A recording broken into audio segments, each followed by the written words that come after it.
भारत के कुल राज्यों पर 70 लाख करोड़ का कर्ज है। 1 लाख करोड़ का कर्ज नहीं, 2 लाख करोड़ का कर्ज नहीं, 10 लाख करोड़ का कर्ज नहीं, 70 लाख करोड़।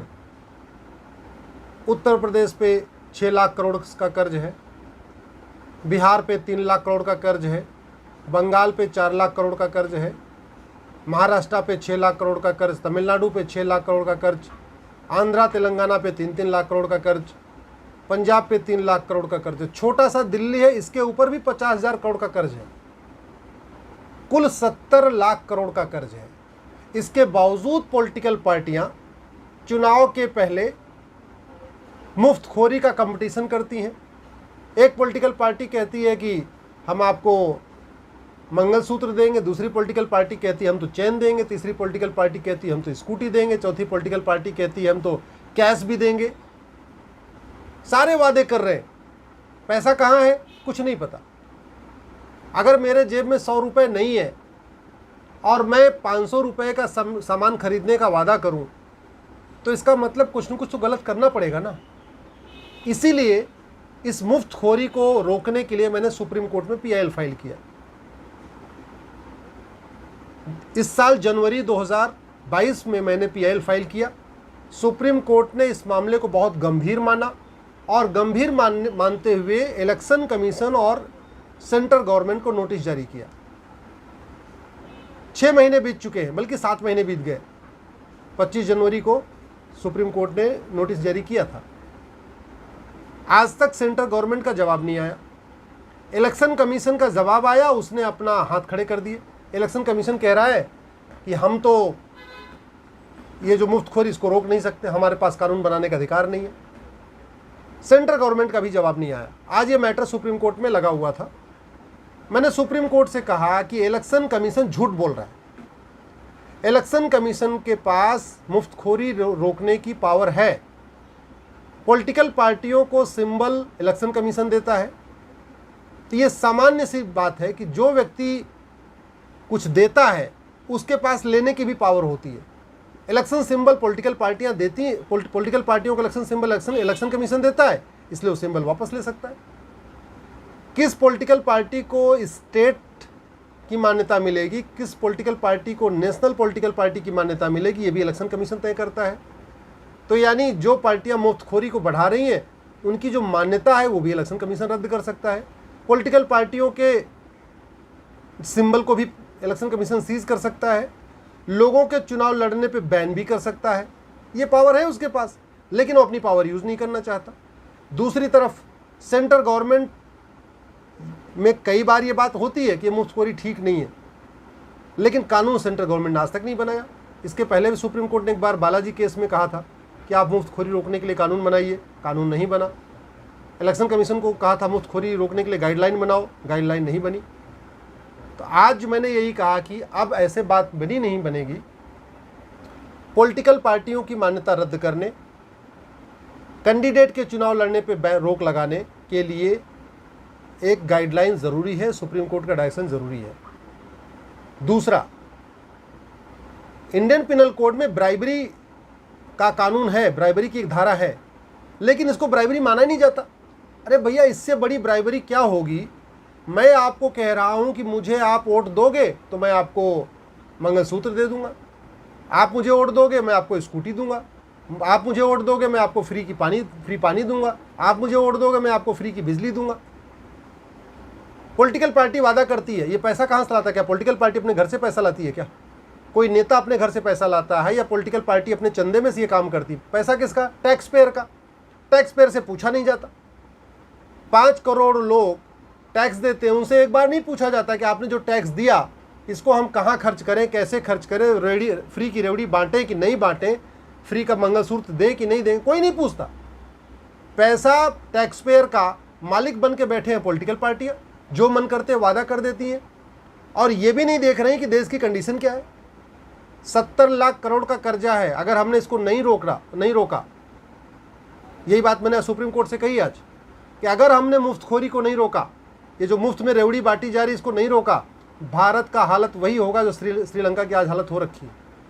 श्रीलंका में भी मुफ्तखोरी पे लगाम नहीं लगाया गया। श्रीलंका में रेवड़ियाँ जो बांटी गई थी मुफ्त में, पॉलिटिकल पार्टियों ने बांटा, उसको नहीं रोका गया। आज श्रीलंका बेहाल है।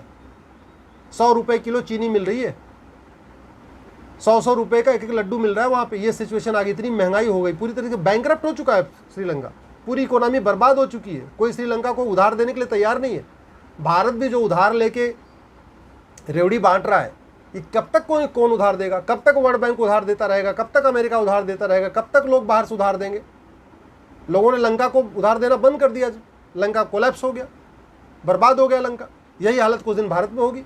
भाई 70 लाख करोड़ का कर्जा है, चलो मान लो 10-20 लाख करोड़ और कर्जा मिल जाएगा। एक दिन तो ऐसा आएगा ना कि लोग उधार देना बंद कर देंगे, उधार देना बंद कर देंगे, पूरा हमारी इकोनॉमी कोलैप्स हो जाएगी। तो वही हालत होगी जो लंका की हुई है। इसलिए आज माननीय सुप्रीम कोर्ट से मैंने यही निवेदन किया, ये बहुत गंभीर मामला है और सुप्रीम कोर्ट ने भी कहा कि बहुत गंभीर मामला है। इलेक्शन कमीशन सुप्रीम कोर्ट ने पूछा, आप बताइए ये मामला, आप इसको सीरियस मामला मानते हैं? इलेक्शन कमीशन ने बोला हाँ मामला बहुत सीरियस है। फिर सुप्रीम कोर्ट ने बोला जब मामला सीरियस है तो आप इस पर कुछ करते क्यों नहीं, फिर अपने हाथ क्यों खड़े कर रहे? सेंट्रल गवर्नमेंट के एडवोकेट से पूछा, भाई ये मामला आप इसको सीरियस मानते हैं? सेंट्रल गवर्नमेंट के एडवोकेट ने भी बोला हाँ मामला बहुत सीरियस है। फिर सुप्रीम कोर्ट ने बोला अगर मामला सीरियस है, 6 महीने हो गए, नोटिस जारी किए, आप जवाब क्यों नहीं दाखिल कर रहे हो? मेरे मैटर के बाद कपिल सिब्बल साहब का मैटर था, कपिल सिब्बल साहब ये कोर्ट में बैठे हुए थे। चीफ जस्टिस ने सिब्बल साहब को उठाया, बोले हाँ भाई बताइए आप सिब्बल साहब, आप तो पार्लियामेंटेरियन है, ये मामला सीरियस है कि नहीं है? सिब्बल साहब बोले हाँ मामला बहुत सीरियस है। चीफ जस्टिस ने बोला अच्छा फिर आपकी क्या राय है? बोला जी फाइनेंस कमीशन की भी इसमें ओपिनियन होनी चाहिए। उन्होंने बोला फाइनेंस कमीशन भी इसको कुछ कर सकता है। तो अब 1 सप्ताह बाद दोबारा सुनवाई होगी और इलेक्शन कमीशन को फिर से आके बताना है कि वो क्या क्या स्टेप्स लेने वाले हैं इस मुफ्तखोरी को रोकने के लिए। सेंट्रल गवर्नमेंट को बताना है कि वो क्या क्या इस पर कानून बनाने वाले हैं मुफ्तखोरी को रोकने के लिए। अभी हमने ये भी मांग किया कि इसको लॉ कमीशन की भी ओपिनियन ले लिया जाए। तो election commission, finance commission, law commission, NITI Aayog, कानून मंत्रालय, वित्त मंत्रालय, सबकी ओपिनियन के बाद एक इस पर ढांचा आएगा। नहीं आया तो पंजाब में जो काम आम आदमी पार्टी ने किया, आपको पता है पंजाब के ऊपर 3 लाख करोड़ से ज़्यादा का कर्जा है। टोटल पंजाब की पॉपुलेशन 3 करोड़ के आसपास है और 3 लाख करोड़ का कर्जा है। इसका मतलब पंजाब में रहने वाले जितने भी छोटा जो बच्चा है उसके ऊपर भी 1 लाख का कर्जा है। दिल्ली की पॉपुलेशन 2 करोड़ है, 50,000 करोड़ का कर्जा है। अब खुद ही आप कल्पना कर लीजिए, कोई ऐसा दिल्ली का छोटा बच्चा भी नहीं जिसके ऊपर कर्जा नहीं। यूपी की पॉपुलेशन 25 करोड़ है, 6 लाख करोड़ का कर्जा है। मध्य प्रदेश के ऊपर भी कर्जा। ऐसा भारत में कोई स्टेट नहीं जिसके ऊपर 10,000, 20,000, 50,000 करोड़ का कर्जा नहीं है। ज़्यादातर राज्यों पे तो भाई हमारे देश में आप समझो ना 70 लाख करोड़ का कर्जा है। चाहे वो बिहार हो या बंगाल हो या यूपी हो या बिहार, आपका झारखंड हो, छत्तीसगढ़ हो, सारे राज्यों पे कर्जा है। लेकिन पॉलिटिकल पार्टियां ये जनता को बता ही नहीं रही हैं। वो मुफ्त की रेवड़ी बांट रही हैं लेकिन ये नहीं बता रही हैं ये रेवड़ी जो हम आपको खिला रहे हैं ये हम उधार लेके खिला रहे हैं। भाई उधार लेके घी पीने से अच्छा, उधार लेके अच्छे कपड़े पहनने से अच्छा है भैया उधार मत लो, जितनी अपनी चादर उतना पैर फैलाओ। पैसा है नहीं, कभी वर्ल्ड बैंक से मांग रहे हैं, कभी इनसे मांग रहे हैं, कभी उनसे मांग रहे हैं, कभी अमेरिका से मांग रहे हैं, कभी जापान से मांग रहे हैं। सड़क बनाने के लिए, मेट्रो बनाने के लिए, ट्रेन बनाने के लिए, प्लेन बनाने के लिए, एयरपोर्ट बनाने के लिए, सब चीज़ के लिए बाहर से पैसा ले रहे हैं और यहाँ पे मुफ्तखोरी को बढ़ा भी रहे। चुनाव जीतना है, चुनाव जीत के क्या करना, भ्रष्टाचार करना। 70 लाख करोड़ का कर्जा है, 70 लाख करोड़ का बजट है। इस बजट का 20% हर साल घूसखोरी, कमीशनखोरी, दलाली में जा रहा है। आपने देखा होगा अभी बंगाल में, बिहार में किस तरीके से, बंगाल के ऊपर भी 4 लाख करोड़ का कर्जा है और मंत्री 20-20 करोड़ अपनी महिला मित्रों को दे रहे हैं।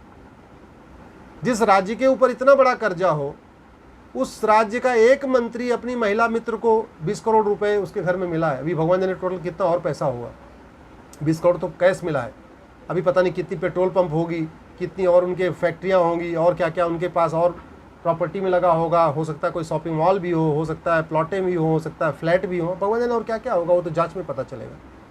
तो इस देश के नेता, जो देश खुद बदहाल है, जो देश खुद इस समय फटेहाल है, जो देश खुद कर्ज में डूबा हुआ है, सारे राज्य कर्ज में डूबे हुए हैं, लेकिन नेता सत्ता की खातिर लगातार मुफ्तखोरी बढ़ा रहे हैं। और सत्ता क्यों चाहिए? सेवा करने के लिए नहीं चाहिए, सत्ता चाहिए और लूटने के लिए।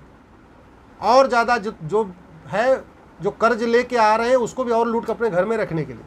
सत्येंद्र जैन का आपने देखा दिल्ली में, ईमानदार, कट्टर ईमानदार, अभी तक जेल में बंद हैं, हवालात में चल रहे हैं, हवाला का धंधा करते थे, कट्टर ईमानदार थे, हवाला का धंधा कर रहे थे। अभी आपने दिल्ली का देखा शराब के ठेके में क्या क्या कहानी हुई है, सीबीआई जांच चल रही है, कुछ दिन बाद पता चलेगा कि जो दलाली हुई इसमें किसने किसने लिया। तो जो कट्टर ईमानदार बता रहे वो भी लूट रहे, जो सेकुलर बता रहे वो भी लूट रहे, जो अपने आप को समाजवादी कह रहे वो भी लूट रहे। सत्ता मिल जाए बस, उसके बाद देश जाए बर्बाद में। इसलिए मेरा ये मानना है, इस मुफ्तखोरी को बढ़ाने के लिए हम और आप जो कर सकते हैं, जैसे मैं सुप्रीम कोर्ट जा सकता था, मैं सुप्रीम कोर्ट आ गया, आप कम से कम इतना तो करिए, इस वीडियो को अधिक से अधिक शेयर करिए, ज़्यादा से ज़्यादा लोगों को टैग करके ट्वीट करिए, अपने सांसद और विधायक से पूछिए कि आपके